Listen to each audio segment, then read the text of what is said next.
ገብርኤል ነኝ። አንተ ደግሞ ስማቸውን ጠርቶ ሙሐመድ የአላህ መልእክተኛ ነህ ብሏቸዋል። እርሳቸውም ያውቃሉ ወይ? አዎ ያውቃሉ። ያ ሄደው እዚያ መናገራቸው ያንን ነገር አያውቁም ማለትን አይደለም የሚያስይዘው። ደንግጠዋል፣ ፈርተዋል። አዎ ያ መደንገጣቸውና መፍራታቸው እንደውም ትክክለኛ ነብይ መሆናቸውን ነው የሚያሳየው። ምክንያቱም በዚህ መልኩ በምንሄድ ጊዜ መጽሐፍ ላይ ራሱ በአንተ ሚዛን በሄደለን ወደ መልአኩ ማን ነው ወደ ዘከርያስ በመጣ ጊዜ መልአኩ ገብርኤል ደንግጧል፣ ፈርቷል ይለናል። ወደ ማርያም በመጣ ጊዜ ገብርኤል ደንግጣለች፣ ፈርታለች ይለናል። አያርላ ያ ነገር ከዚያ በፊት የማያውቁት አካል ወደ እነርሱ በመምጣታቸው ቢደነግጡ ሰው ናቸውና የሚያጋጥም ነገር ነው። አይ ዘከርያስ እንዴት ይደነግጣል? መጽሐፍ ቅዱስ ላይ መልአክ ከመጣለት ምናምን ብዬ አላስተባብልም። ይሄን ነገር እንደኛ ሰው ናቸው። ይሄን ልናውቅ ይገባል። ገብቷችኋል አይደል? መልአክ አይደሉም ነቢያቶች፣ ሰው ናቸው። ቁል ኢነማ አነ በሸሩ ሚስልኩም እኔ ልክ እንደናንተ ሰው ነው ይበላቸው ይላል። አያችሁ፣ በሰው ላይ የሚሆን ነገር ሁሉ ይሆንባቸዋል። እባብ አይቶ ቢደነግጥ አንድ ነቢይ እንዴት እባብ አይቶ ይደነግጣል? ይሄማ ነቢይ አይደለም አንልም፣ ሰው ናቸውና። ሙሳ ዓለይሂ ሰላም ደንግጧል አልደነገጠም? ብትሯን ሲጥላት ወደ እባብ ስትቀየር ደንግጧል። ወአልቂ ዐሳከ ጣል ባለው ጊዜ አላህ ሱብሓነሁ ወተዓላ ፈለማ ረአሃ ተህተዙ ከአነሃ ጃኑ ወላ ሙድቢረን ይላል። ጀርባውን ሰጥቶ ሮጠ ሙሳ ይላል። ወለም ዩዐቂብ ዞር ብሎ እንኳን ለማየት አልቻለም። ማለት በጣም ነካው ሙሳ በሩጫ ፈርቶ። ያ ሙሳ አቅቢል ወላ ተኸፍ አለው። ሙሳ ሆይ እንደገና ተመለስ፣ ዙር፣ አትፍራ አለው። ፈርቷል። ዛቻ አላረ ወደ እባብ ሲቀየርበት ጊዜ ትልቅ እባብ ሆና በሚያያት ጊዜ ፈራ ሄደ። እና ይህ ነቢያቶች ልክ እንደኛ እንደ ሰው ናቸው። ሊታመሙ ይችላሉ፣ ይበላሉ፣ ይጠጣሉ፣ ይደክማሉ፣ ይፈራሉ። ይሄ ያለ ነገር በእነርሱ ላይ እንዴት ይሆን አይባል።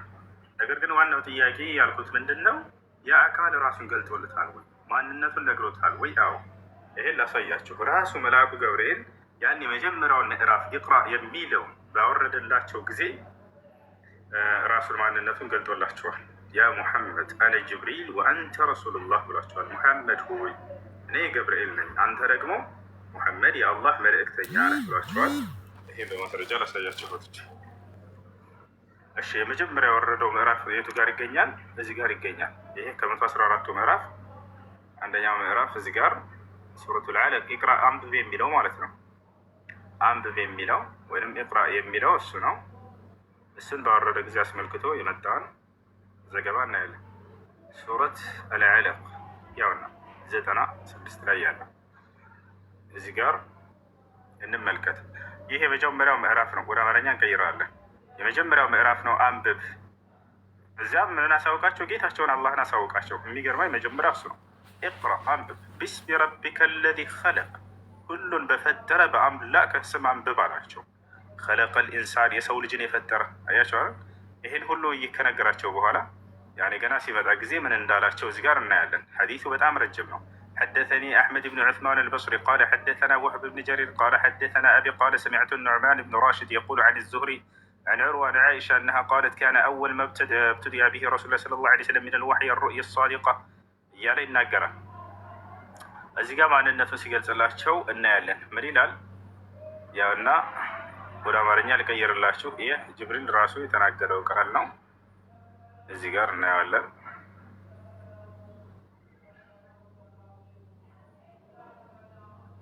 ያውና ይሄ ቃል ፈቃለ ይላል። አለም ይላል መልአኩ ገብርኤል ያለው ነው። ፈቃለ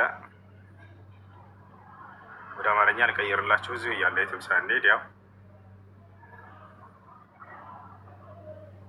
ምን ይላል? ሙሐመድ ሆይ እኔ ገብርኤል ነኝ፣ አንተም የአላህ መልእክተኛ ነህ ይላል። ሙሐመድ ሆይ እኔ ገብርኤል ነኝ፣ አንተም የአላህ መልእክተኛ ነህ። ይታያቸዋል? ልጆች ይታያል? ይታያል። ያው ነው ያውና። እሺ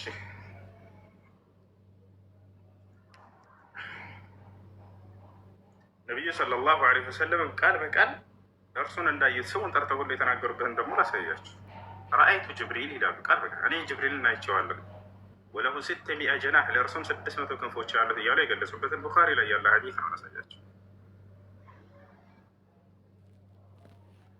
ረአይቱ ጅብሪል ወለሁ 600 ጀናህ ገብርኤልን አየሁት ብለው ራሳቸው የተናገሩበትን ላሳያችሁ።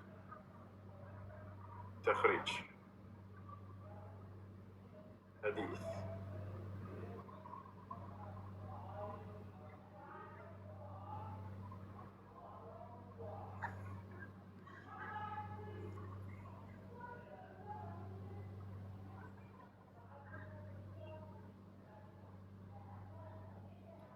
ያው እነዚህ ጋር ምን ይላል? ቡኻሪ ላይ ታገኝታላችሁ፣ ሙስሊም ላይ ታገኝታላችሁ። ቡኻሪ 3232 ሙስሊም 174 ላይ ታገኝታላችሁ። በደንብ ያዙት። ነቢዩ ሙሐመድ ሰለላሁ ዐለይሂ ወሰለም ምን አሉ? ረአይቱ ጅብሪል ገብርኤልን አይቼዋለሁ። ለሁ 600 ጀናሕ ለእርሱም 600 ክንፎች አሉት ይላሉ። ገብርኤልን አየሁት እያሉ ነቢያችን ሰለላሁ ዐለይሂ ወሰለም ይናገራሉ ማለት ነው። ረአይቱ ጅብሪል እያሉ የተናገሩበት ያ ቡኻሪ እና ሙስሊም ላይ የተዘገበ ሐዲስ ነው። አይቶታል፣ ይታያል። ያው ገብርኤልን አየሁት፣ ገብርኤልን አየሁት። እሺ ሌላ ጥያቄ ያለ? ቀጥል። እሺ አመሰግናለሁ። አሁን ያሳየኝ ጥቅሶች በሌላ አንግል ነው ነቢይነታቸውን ከተቀበሉ በኋላ የገለጹት ነው። ግን ዘካርያስን አንስታል እና ዘካርያስ ቅዱስ ገብርኤል ሲገለጽለት ፊት ለፊት ነው የተገለጸለት። ክንፉን እያራገበ ነው የገለጸለት። እኔ ገብርኤል ነኝ፣ እኔ በእግዚአብሔር ፊት የምቆመው ገብርኤል ነኝ ብሎ ነው የተገለጠለት። ከዛ ዘካርያስም ደንግጦ አላመነውም ነበር ይላል። ከዛ ስላላመንከኝ ዱዳ ትሆናለህ ያለው እና ምን ለማለት ፈልጌ ነው ጥያቄ የሆነብኝ፣ አንድ ነቢይ ወይም አንድ መልአክ ትልቅ መልእክት ነው ይዞ የመጡት። ጅብሪል ይዞ የመጣው ትልቅ መልእክት ነው። ያንን ትልቅ መልእክት እኔ ገብርኤል ነኝ ወይም እኔ ጅብሪል ነኝ፣ የእግዚአብሔር መልእክተኛ ጅብሪል ነኝ፣ አንተ ይሄን አድርጎ ፊት ለፊት መናገር አይጠበቅበትም ወይ? ተናገር ነው እያሳየው ተናገር። እሱ በሌላ ክፍል እኮ ነው ያሳየኝ፣ በሌላ ክፍል ነው። እንግዲህ የኔ አረዳድ ሊሆን ይችላል፣ ግን በሌላ ክፍል አይደለም። ሐዲሱ አንድ ሐዲስ ሲመጣ በብዙ ዘገባ ይመጣል። ከእነዚያ ዘገባዎች መካከል አንድ ልታይ ትችላለህ። ገብቶሃል አይደለም? ግን ነብዩ መሐመድ ጀብሪል ተገለጸልኝ ብሎ አላለም። ሰዎች ናቸው ለአንተ የተገለጸልህ ጀብሪል ነው ብለው ያሉት። አይደለም ራሳቸው ናቸው እያልኩ እያሳየሁ ምንጭና ቁጥር አሁን እየሰጠሁ እኔ ራሴ ጅብሪልን አየሁት አሉ። አንድ በቃ የእንግሊዝኛ ናወጣለት። በቃ ውከር እንደ ቁጥሩ ልስጥህ። እንግሊዝኛ ታነባለህ፣ አረበኛ ወደ አማርኛም ቀይረህ ሰይቻለሁ እናሳየህ። እኔ ራሴ ጅብሪልን አየሁት ብለው ተናገሩበትን ሰው አሳይተኛል እኮ ግን አንተ ትረዳኛለህ ብዬ ስላሰብኩ ነው። ገብቶሃል? ምንድነው መሰለህ ጥያቄ፣ ሐዲሱ በብዙ መንገድ ይመጣል። አንድ ሐዲስ ማለት ነው ያለ ሐዲስ በሚዘገብ ጊዜ ማለት ነው። በዚያ ላይ ሁሉንም ጥናት ማድረግ አለብህ። ሁሉንም ጥናት አደርግና ይሄ የምትፈልገው ነገር አሁን ሌላኛው ሐዲስ ላይ አለ ወይ? አንተ ያየኸው ሐዲስ ያውቃለሁ ታላረ አይ እሱ አይደለም። እሺ ጨርሰሽ እኔ ምንድነው መሰለህ ቃል በቃል ምንድነው ለዘካርያስ ወይም ለመሪማ እንደተገለጠው ሁሉ የዛን ሰዓት በተገለጣላቸው ሰዓት ፊት ለፊት እኔ ገብርኤል ነኝ ለምን አላለም? ከሌላ አካልስ ቢሆን በምን ይታወቃል ነው የኔ ጥያቄ። ገብቷል? ብሏል ብዬ እስካሁን እያሳየሁ የነበረው እሱ ነው። ቅድም አሳየሁ እኔ ገብርኤል ነኝ፣ አንተ ደግሞ የአላህ መልእክተኛ ነህ ያለበትን ቅድም አሳየሁ አይደል? እታላላየሁ እሱን አይቻለሁ፣ ግን እሱ በሌላ ክፍል ነው። እሱን መጀመሪያ የተገለጠ ጊዜ ሌላ ቦታ ሄደው መናገራቸው እነዚያ ምስክር ብቻ ነው ያደረጉት። ወረቃ መጥቶ አንተ የቀደምት ነቢያት ሲገለጥልህ የነበረ ያ መልአክ ነው የተገለጠልህ ያለለት እንፈልጋህ ከሆነ መሰከረ። እሱ አንድ መስካሪ እንጂ ሌላ አይደለም። እሱ ነቢዩ መሐመድ ሰለላሁ ዐለይሂ ወሰለም ስላላወቁት አይደለም። በሰዓቱ ደንግጠው ነበር። ደንግጠው ነበር። ደንገጥ የሰው ልጅ ባህሪ እንደሆነ መጀመሪያ አስረድቻለሁ። በዚያ በደነገጠበት ጊዜ አካል ያንን ነገር ላይናገር ይችላል። በሌላ ሐዲስ ላይ ግን ተዘግቧል። ሐዲሱን እያሳየንህ ነው። እኔ ገብርኤል ነኝ አንተ የአላህ መልእክተኛ ነህ ብሎ እንደመጣላቸው የመጀመሪያውን የቁርአን ምዕራፍ ራስ አውጥቼ ያን የገለጠላቸውን ቃል ማለት ነው። መጀመሪያ የመጣላቸው አንብብ የሚለው ቃል ነው። በዚያ ላይ መጥቶ ማንነቱን ራሱ ነግሯቸዋል። ቦታቸዋለ ያው እና ይታያል። በእንግሊዝኛ እኔ መልአኩ ገብርኤልን ራሳቸው እንዳዩት መስክረዋል፣ ተናግረዋል። ቡኻሪ ላይ የተዘገበ ሐዲስ ይህን ሐዲስ ቅድም ሳሳየህ ነበር። ረአይቱ ጅብሪል ወለሁ ሲቱ ሚአ ጀናህ ይላሉ። አቡበከር አውጣለት አንድ ጊዜ ቡኻሪ 3232 ቡኻሪ 3232 ራሳቸው የተናገሩበት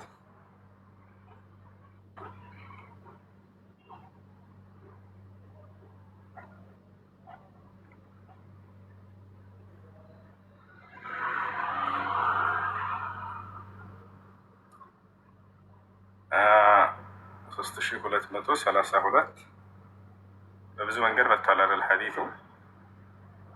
ኦኬ ያው እነዚህ ጋር ነቢዩ መሐመድ ሰለላሁ ዐለይሂ ወሰለም ጅብሪል እንዳዩ ተናግረዋል። ጅብሪል እንዳዩ እዚህ ጋር ተናግረዋል። ረአይቱ ጅብሪል ወለሁ ሲቱ ሚአ ጀናህ። ሌላ ሙስሊም ላይ 174 ናውጣ። ሙስሊም 174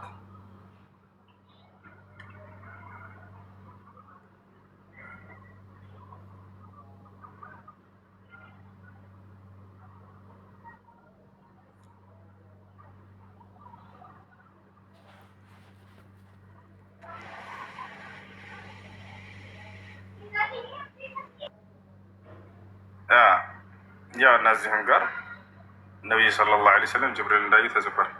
እሺ ይህን ይመስላል። እሺ ሌላ ጥያቄ አለ?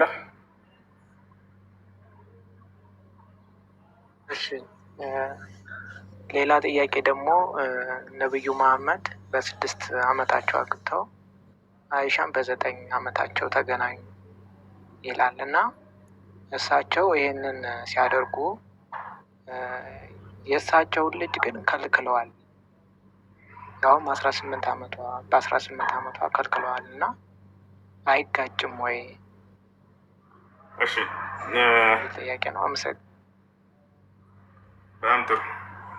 እሺ ነቢያ በዚህ ዓመት ግንኙነት አደረጉ የሚል የለም። በዚህ ዓመት ምንድን ነው ያደረጉት? አብረው ትዳርን መመስረታቸው ነው የተናገረው። እዚህ ቦታ ላይ ተገናኘ የሚል እንግሊዝኛው ላይ ጽፎላቸው ሊሆን ይችላል። እንደዛ የሚል እርሱ አረበኛ ላይ እንደዛ ተዘወጀኒ ረሱሉላህ ሰለላሁ ዐለይሂ ወሰለም ወአነ ቢንት 6 ሲኒን ወደኸለ ቢ ወአነ ቢንት 9 ሲኒን ይላል። ሁለቱንም ሐዲስ ልንገራቸው። ነቢዩ ሰለላሁ ዐለይሂ ወሰለም በ6 ዓመቴ አገቡኝ። ያ ማለት ማጨት የምንለው ነገር ሰውየው ወደ ቤቱ ሚስቱን ሳያስገባ በፊት ያለው ርክክብ የሚባለው ነገር ማለት ነው። ወደኸለ ቢ ወአነ ቢንት 9 ሲኒን እኔ የ9 ዓመት ስሆንም ወደ እኔ ገባ ይላል። አሁን ገባ የሚለውን እዚህ ጋር እነሱ በግንኙነት ወስደውት ነው። እንደዚህ አይደለም። ገባ ከተባለ ብዙ ፍቻ አለው። ኢዝ ደኸሉ ዐላ ዳውድ ይላል ቁርአን ላይ። ወደ ዳውድም በገቡ ጊዜ ሰዎች ይላል። ዳውድን ተገናኙት ማለት ነው አይደለም። ታዲያ ይሄንን የሚፈታልን ምንድን ነው ከተባለ ይሄንኑ ሐዲስ እናታችን አይሻ በሌላ ዘገባ ላይ ዘግበዋለች ወይም ተናግረዋለች። ምን ማለት እንደሆነ ያኛው ሐዲስ ይፈተዋል። ይኸውላችሁ ሐዲስ በሐዲስ ይፈታል። እዚህ ጋር አሻሚ የሆነ ቃል ከሆነ ሁለቱንም ትርጉም የሚያስጠቁም ከሆነ እንደው በዚያ የምንውሰደው እና በሌላኛው ሐዲስ ላይ ደግሞ ያንን ያብራራዋል። ምን አለች? ሌላኛው ሐዲስ ላይ ተዘወጀኒ ረሱሉላህ ሰለላሁ ዐለይሂ ወሰለም ወአነ ቢንት 6 ሲኒን ወበና ዐለየ። ቅድም ምንድን ነው ያለችው? ወደ ከለቢ ነበር ያለችው፣ ወደ እኔ ገቡ ማለት ነው አይደለ? አሁን ደግሞ ምን አለች? ወበና ዐለየ በሚል ገለጸችው። አረበኛ ሰፊ ነው፣ አማርኛ ጠባብ ነች። አማርኛ አንዲት ቃል ልትሆን ትችላለች። አረበኛ ግን ለዚች ለአንድ ቃል በጣም ብዙ ቃላቶች ይኖሩታል። እዚህ ጋር ያለው እንደ ከለ የሚለውን እዛ በና በሚል ተረጎመችው። እሷ ምንም ነገረችን በሌላ ሐዲስ። በና ማለት ደግሞ መሰረት ማለት ነው። በና መሰረተ ነው። ቢና ይባላል። ያኔ መሰረት ነው ማለት። ስለዚህ ወበና ዐለየ ወአነ ቢንት 9 ሲኒን እኔ የ9 ዓመትም ሲሆን ከእኔ ጋር ትዳርን መሰረቱ አለች። ትዳርን አብረው በመስረታቸው መጀመራቸውን የሚገልጽ እንጂ አይደለም። እናታችን አይሻ እንዴት የሃይማኖት አስተማሪ ታላቅ ሴት እንደ ወሲብ ያደረገች ሴት ባሌ ጋር በዚህ ጊዜ ነው ወሲብ ያደረግኩት ብላ ትናገራለች? እንዳጀማ በፍጹም አትልም። በፍጹም በዚህ ጊዜ ወሲብ ያደረግኩኝ ብላ ትናገር በፍጹም የጅማ እና መሰረተ ከኔ ጋር ትዳርን መሰረትን ብላ የገለጸችበት ጊዜ ነው። እሺ እና ይህን ይመስላል። እሺ አቡከር እሳቸው ለምን ከለከሉ? እሱን ደግሞ ልንገር። እሱ ደግሞ ህፃን ልጅን ማግባት እንደማይቻል አሁን እናታችን አይሻ ህፃን ነች ብለህ ተረድታቸው ነው እናንተ። ራሷ ግን ስትነግረኝ ጊዜ ሰውነቷ በጣም ትልቅ እንደሆነ ተናግራለች። አቡ ዳውድ ላይ የተዘገበ ሰው የሆነ ሐዲት አለ። እዚያ ላይ እናቴ ብላ ተናገረች። ሰውነትን የሚያፋፋ የሚያወፍር የሚያሰባ ምግቦችን ቀድማ ትመግበኝ ነበር፣ ለዚህም ተሳካላት አለች። ሰባሁ ወፈርኩ አደግኩኝ አለች። አንዲት ወጣት ሴት የምትደርስበት የተክለ ሰውነት ላይ ደርሳ እንደነበር ራሷ ተናግራለች። አካሏን እንጂ የምናየው እድሜ አይደለም። አንዳንድ ሰዎች አካላቸው ከፍ ብሎ እድሜያቸው ትንሽ ሊሆን ይችላል። በዚህ ተቃራኒ ደግሞ ሌላ ቦታ ላይ ደግሞ እድሜያቸው ትንሽ ሆና ይቅርታ፣ እድሜያቸው ከፍ ብሎ ሰውነታቸው ትንሽ ሊሆን ይችላል። ቦታቸዋል። የእናታችን አይሻ ደግሞ ራሷ ነች የገለጸችው፣ ሌላ ሰው እንኳን ለኛ ሌላ በዘመኗ ያለ ሰው አንድ ሰው እንኳን ሊመጣ አይችልም። ይችን ልጅ ለእድሜዋ ግብቷት ብሎ የተቸ አንድ ከሃዲያ የለም። የዛን ጊዜ ከሃዲያኖች እርሳቸውን ለመጣል ከዚህ ጊዜ ካለው ይበልጣሉ። የሚገርማቸው አብረዋቸው እየኖሩ ስለነበር ስራቸውንም እያዩ ስለነበር የዘመናቸው ትውልድ ሁሉ እንዳለ እየሰለመባቸው እያዩ ስለነበር እርሳቸውን ለመጣል ይሞክሩ ነበር። አንድም እንኳን ተረስቶ በዚህ ነገር ላይ የተቻቸው ከሃዲ አይገኝም። ያጅማ የለም። ወፍ አንድ ከሃዲ ተነስቶ መሐመድ ህፃን አገባ እያለ የለም። አብሯት ያያትና የመሰከረ እንትን ማለት ነው። እና ያ ነው ፋጢማ ጋር ስንመጣ ጊዜ ስለ ልጃቸው የጠየቀው እድሜ ይሄን ያክል ነው ወይም እድሜ ይሄን ያክል ነው የሚል በቁርአን በሐዲስ ላይ የለም፣ አልተገለጸም። ልጅ እንደሆነች ነው የተገለጸው። እኛ የሰዎች ሀሳብ ሳይሆን የምንይዘው የእርሷ ወይንም ደግሞ የነብዩ ሰለላሁ ዐለይሂ ወሰለም ወይንም ያገባት ሰው እዚያ ምስክር ነው። እንዳጠቃላይ ወደ ፋጢማ ስንመጣ ጊዜ ምንድን ነው አቡበክር ስዲቅ መጣና ነብዩ ሰለላሁ ዐለይሂ ወሰለም ጠየቃቸው፣ ዳሩኝ አላቸው። خطب አቡበክር ስዲቅ ረዲየላሁ ዐንሁ ፋጢማ فقال إنها صغيرة وخطبها عمر فقال إنها صغيرة وخطبها علي وزوجها النبي صلى الله عليه وسلم لعلي لأنها مناسبة له. ወደ ነቢያችን ሰለላሁ ዐለይሂ ወሰለም ጋር መጣና አቡበክር ስዲቅ ፋጢማ ልጃቸውን ዳሩኝ አላቸው። አይ ልጅ ነች እሷ ህፃን ነች አሉት። አያችሁ ከዚህ ከሐዲስ እንዳውም ህፃን ልጅን ማግባት እንደማይቻል የሚገልጽ የሆነ ሐዲስ ነው። በእስልምና ህፃን ነች አይቻልም አሉ። ያ ጀማዓ ህፃን ነች ቃል በቃል ኢነሃ ሰጊራ ነው። ህፃን ልጅን ማግባት ይቻላል ይሏችኋል። ላ አይቻልም፣ ህፃን ነች አይቻልም ብለው ገለጹ። ከዚያ ዑመር ጠየቀ፣ አሁንም ህፃን ነች አሉ። አልይ ጠየቀ፣ አልይ ደግሞ ከሁላቸውም ከእነርሱ ትንሽ ስለሆነ እርሷ ተስማሚ ስለሆነ ዳሩት ማለት ነው። እንዳጠቃላይ የእናታችን አይሻ እና የእርሷ እንደማይወዳደር ግልጽ ነው። አካሏን የሚታየው እናታችን አይሻ ራሷ የተናገረችው ሐዲስ ያለ በሷ አቡ ዳውድ ላይ ይገኛል። ተክለ ሰውነቷ ደርሶ ነበር ራሷ ቃል ተናግራለች። የእርሷን ደግሞ ህፃን እንደሆነች ተገልጿል። የዚችኛዋን የፋጢማን የአይሻን ደግሞ ራሷ የገለጸችው ሐዲስ አለ። እሱን ማሳያለን ከፈለግ በሞቷ ትልቅ እንደነበር ማለት ነው። ይህን ይመስላል። አቡበከር የምትጨምረው ካለ ጨምርበት። በ9 ዓመቷ ተገናኘን ብለኸኛል እና በስንት ዓመቷ ነው ግንኙነት ያደረጉት? አልተገለጸም። እሱ የሚል አለ ወይ? አልተገለጸም። በዚህ ዓመቷ ወሲብ አደረገች አይሻ የሚል አልተገለጸም። በ9 በ10 በ20 እኔ አናውቅም። እሱ አልተገለጸ። እስካልተገለጸ ድረስ ባልተገለጸ ነገር ላይ እንትን አንልም አንናገርም። ያ በግምት